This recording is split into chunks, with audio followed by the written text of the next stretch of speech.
कृपया अपनी कुर्सी की पेटी बांध लें, ईयरफोन कान में डाल लें और आंखें बंद कर लें और ध्यान से सुनिए। जी हाँ, मैं हूँ आकाश तिवारी, कहानियाँ सुनाता हूँ।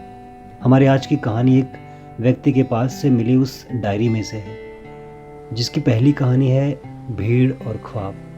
तो आइए शुरू करते हैं। तो मेरा सफ़र कुछ यूँ शुरू हुआ था कि मैं मुंबई शहर में नया नया आया था। कुछ महीने बीते तो पता चला कि इस शहर में और मुझ में बस एक ही फ़र्क था, वो था मेरा ख्वाब। अब ख्वाब मुकम्मल हो नहीं रहे थे तो शहर बेगाना सा लगने लगा था।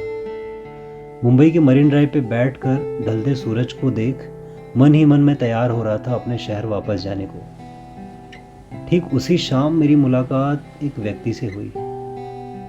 भीड़ ने उसको चारों तरफ से घेर रखा था। पास जाकर देखा तो पता चला कि वो इंसान मर चुका था। उस भीड़ ने उसको बाहर लाया। अफरा तफरी में उसका बैग वहीं रह गया। मेरी नज़र उसके बैग पर पड़ी। मैं उस बैग तक गया और उस बैग में मिली उसकी एक डायरी। पन्ने पलट कर देखे तो उस डायरी में थे उसके किस्से और कहानियाँ। शायद वो अपनी कहानियाँ लोगों को सुनाना चाहता था, जो वो कभी उस भीड़ से हट कर लिखता था। मेरी तरह वो भी इस शहर में नया नया आया था। शहर की भीड़ में उसका ख्वाब गुम हो चुका था। शायद इसलिए वो अब पन्ने भरने लगा था। हर पन्ने पे जिक्र था उस भीड़ का।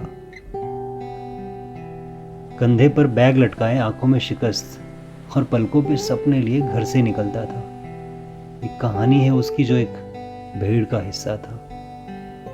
वही भीड़ जो मुंबई लोकल में गिरते संभलते चढ़ना जानती हो, 40 की सीट वाली बस में 100 की मात्रा में घुसना जानती हो, जो रहे कितनी भी लंबी लाइन अंत में खड़े होना जानती हो, रहे घंटों भर ट्रैफिक जाम मगर इंतजार करना जानती हो। उसके मन में ये सवाल था कि क्यों है इतनी भीड़, क्यों है ऐसा, जिसके जवाब में उसने लिखा था कि भीड़ ना होती अगर ना होता पैसा। शहर की भीड़ हमें बहुत कुछ सिखाती है। उन अनजान चेहरों में से कभी किसी को अपना बनाती है।